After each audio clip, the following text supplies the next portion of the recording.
Hello everyone, I'm Michael from Forsaken Fragments. Tonight I'm exploring Nevada State Prison in Carson City, Nevada. Opened in 1862 and closed in 2012, these walls witnessed violence, riots, and executions. It was home to America's first lethal gas execution and later lethal injection. Serial killer Carroll Cole was executed here. Later tonight, I'll attempt to communicate with him inside his former cell. The question is, did anything remain behind? Behind these stone walls, inmates faced isolation, violence, racial tension, riots, and death. By the early 1900s, Nevada State Prison became the place where the state carried out executions. In 1924, it made history as the site of America's first lethal gas execution. For decades, condemned men entered its death chamber and never walked out. Later, that chamber was converted for lethal injection.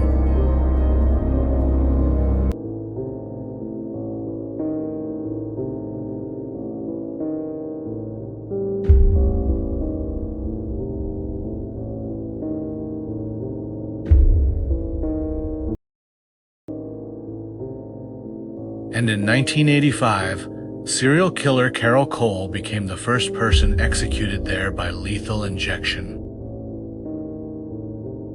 But one of Nevada State Prison's strangest chapters had nothing to do with death. From 1932 to 1967, inmates ran an actual casino inside the prison. Known as the Bullpen, it had cards, craps, blackjack, and sports betting, making it the only known legal casino ever operated inside an American prison.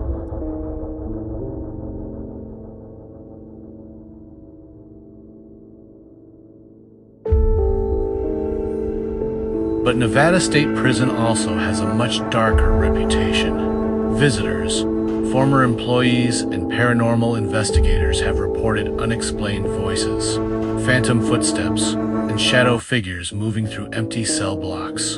In 2016, Ghost Adventures filmed a lockdown here, investigating the cell blocks, death row, and execution chamber. Tonight, I'll walk those same areas, searching for what may still remain. I'm standing inside the execution witness room, a place built for people to watch a human being die. From behind this glass, victims' families, relatives, and invited witnesses sat in silence as condemned prisoners faced their final moments. Just beyond this room, men were put to death first inside the gas chamber, and later restrained to a table for lethal injection. Whatever happened on the other side of that glass, there was no coming back from it. The windows were one-way glass. The prisoner could not see the people watching as he lay strapped to the table. In 1985, serial killer Carroll Cole became Nevada's first inmate executed by lethal injection. Prison lore says his death was agonizing. A Los Angeles Times report the next day documented Cole coughing, convulsing, gasping for breath, and arching his head backward, but it cannot tell us whether he consciously felt extreme pain. No one can say for certain whether there was physical pain, but I often wonder what goes through a condemned prisoner's mind when death finally arrives. Do their last words escape them? Are they afraid? Do they feel remorse, regret, or sudden flashes of the life they lived? In those final seconds, does everything they have done come rushing back at once? And then comes the question no living person can answer. What do they believe is waiting on the other side? Judgment, forgiveness, nothing at all. Do they fear that hell itself is opening beneath them, or that God is waiting to pass final judgment? Whatever they believe, there comes a moment when there is nothing left to do but face whatever comes next.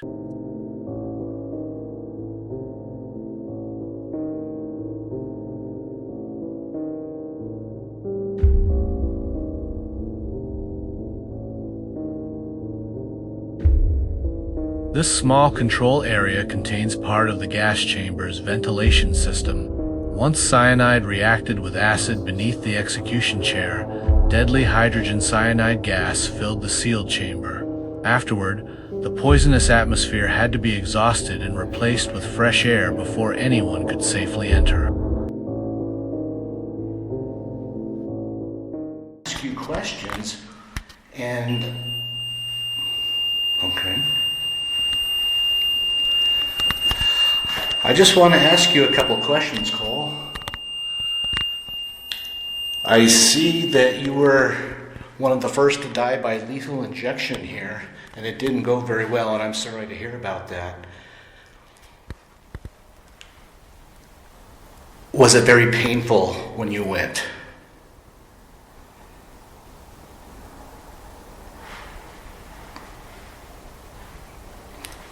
When I was looking at your name and your picture, it said that it took place in 1985. Is that right?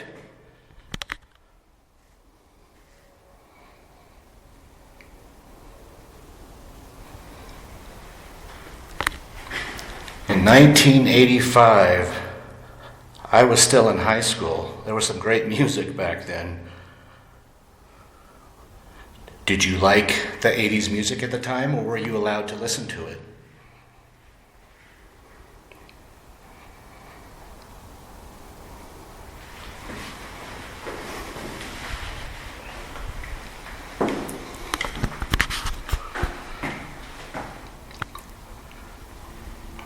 Are you bothered that I'm here?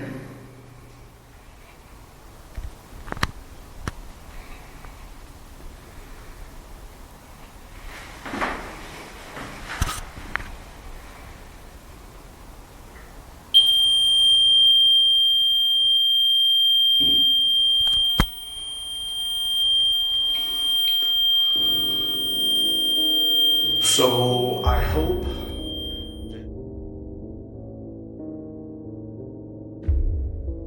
So now I'm headed to the death row cell block. Behind these steel doors was one of the darkest chapters in Nevada State Prison's history.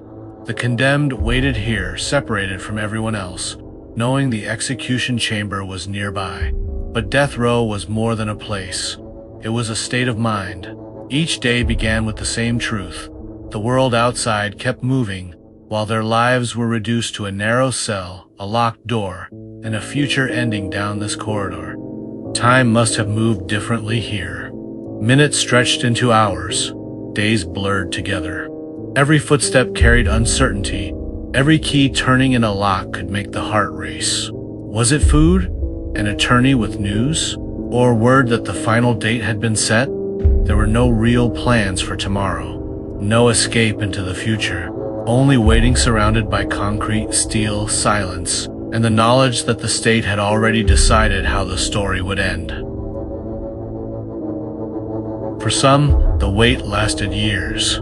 Appeals could delay execution, but also stretch the fear, leaving them trapped between hope and despair. Nearby stood the chamber itself, not just a threat, but a real room inside these walls, a destination. For the men confined here, death was not distant. It was waiting at the end of the hallway. Death row. Art offered a small escape from the walls around them. With endless hours and little control over their lives, they drew on any surfaces they could find. This portrait comes from an unidentified drawing preserved inside the A6 death row cell block. Nearby graffiti appears to mention someone named Dominique, though the artist's identity remains unknown.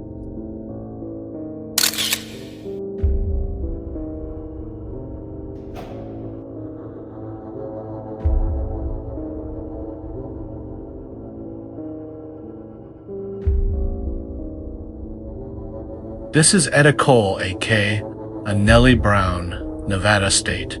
Prison 1907. The photograph is an actual Nevada State Prison inmate photograph. Etta Cole was convicted in 1907 for receiving stolen goods and was incarcerated at Nevada State Prison in Carson City. This is a genuine photograph of Lizzie Woodfolk taken at the time of her arrest in June 1913. Woodfolk was sentenced to 7 to 10 years at Nevada State Prison for manslaughter. She became particularly significant in the historical record because of the complaints she made about her treatment inside the prison. This cell block once housed female inmates at a time when men and women were incarcerated under the same roof at Nevada State Prison.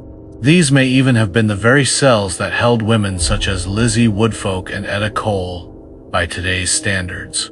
It's almost unimaginable to picture male and female prisoners confined within the same prison walls.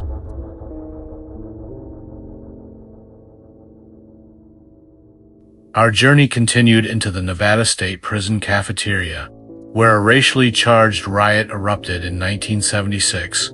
Two black inmates were killed in this very mess hall. As we began setting up our equipment, I suddenly heard a woman whisper nearby.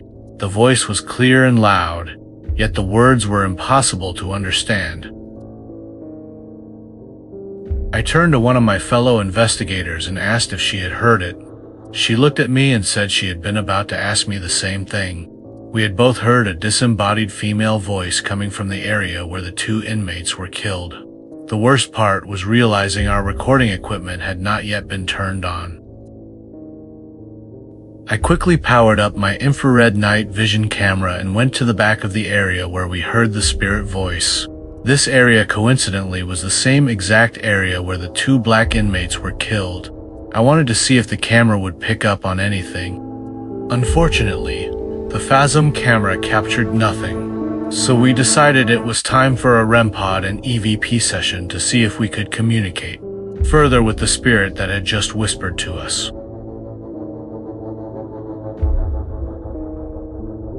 With permission from Darling Dawn, who led our investigation, I included an image she took in the cafeteria. Find her on TikTok and Instagram. The photo appears to show a head and shoulders shadow figure seated at a table in the dark, as if answering questions through the dead bell placed in front of it. What makes the image stranger is that the fence behind the shape seems to vanish inside it, almost as if the figure is transparent. Near the center right behind the fence are two vertical human-shaped forms. Could they be the two black inmates killed in the 1976 prison riot? These anomalies do not prove shadow figures exist, but they are highly suggestive. The form looks almost unmistakably human. Lighting and photo artifacts can create odd distortions, but for one to match the shape and proportions of a person is what makes this image so difficult to explain.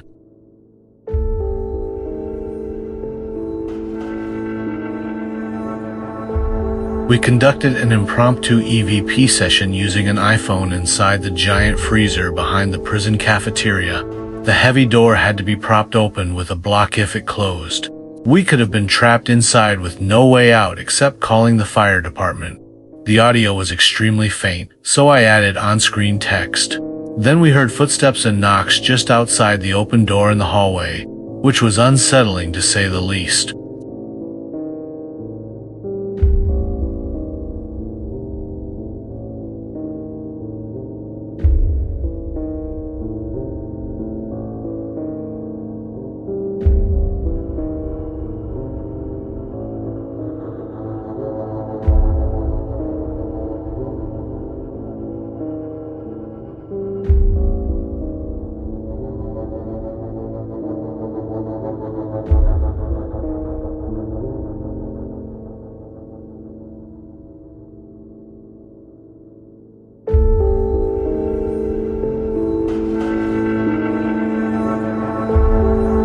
We were alone in the building and could not risk the door being closed by some prankster spirit. We would be trapped inside with no cell service and no way out. We would, indeed, become prisoners ourselves.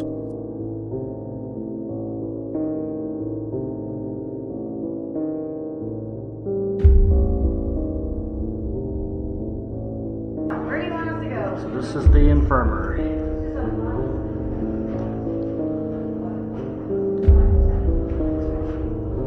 Where they would take the sick inmates.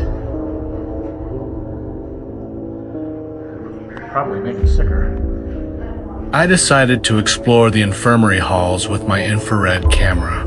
This was where sick, injured, and dying inmates were brought for treatment.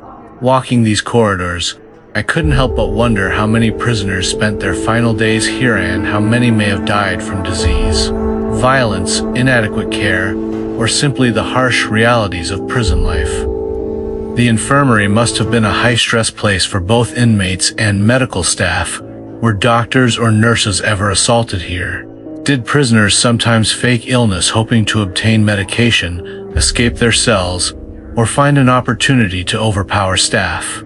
Stories like these are difficult to prove, but inside these dark, empty rooms, it's hard not to wonder what really happened here.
I wandered off alone because that's just how I am sometimes.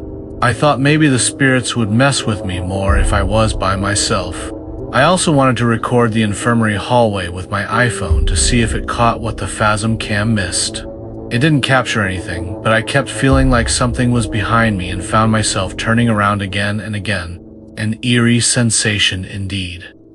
As I walked the infirmary halls alone, I couldn't stop thinking about a story Darling Dawn had told us. A previous investigator who had been investigating the prison once said, "I want to get shanked," and not very long afterwards started feeling a sharp, stabbing pain in his abdomen. Standing there in the infirmary, that story felt even more unsettling. So I decided to play it safe and only whispered, "If you're here, just whisper softly in my ear. And if you're here, I will buy you a beer." I know it sounds a little corny, but I thought maybe since they were inmates once they might like to have a beer. Not long ago, I did a video exploring a strange psychological phenomenon known as kenophobia, the fear or intense discomfort associated with empty, vacant spaces. And walking these deserted prison hallways alone at night, I couldn't help but think about it again. Kenophobia is that unsettling reaction to places where your mind expects something, or someone, to be there, but there's nothing, or is there. It's kind of like the concept of liminal spaces, which is a modern internet phenomenon where empty transitional places, like empty schools or hallways at night, evoke an eerie, unsettling feeling of stillness. Well, this place has it in spades. I had always wanted to step inside an abandoned prison and conduct a paranormal investigation, and Nevada State Prison finally gave me that opportunity. But this became much more than a ghost hunt. Along the way, I discovered a fascinating history of the prison casino, the women once incarcerated here, and the fact that Nevada carried out the first execution by lethal gas within these walls. The deeper I explored, the more this became an investigation of the prison itself, not just its paranormal activity. I came away with a much greater appreciation for its history and the lives connected to it. I thoroughly enjoyed my time here, but there were also moments I still can't explain, including whispers, footsteps, shadow figures, and the unsettling feeling that someone was standing just behind me. Then there was the REM pod session connected to Carroll Cole. The video from that session was mysteriously corrupted, and although I can't prove anything paranormal caused it, I still wonder about the timing. During the session I addressed Cole by his first name, something he reportedly did not like, and shortly afterward, our investigation was cut short. Coincidence? Maybe, but it has stayed with me. Nevada State Prison gave me far more than the paranormal investigation I expected. It gave me a glimpse into a place filled with history, tragedy, violence, strange stories, and unanswered questions. Whether every unexplained moment had a paranormal cause or not, the experience changed the way I looked at this prison and made the investigation something I won't soon forget. Whatever remains inside Nevada State Prison, these walls have witnessed more than a century of violence, suffering, and death. Tonight, I was only a visitor. But for those who lived and died here, there was no way out.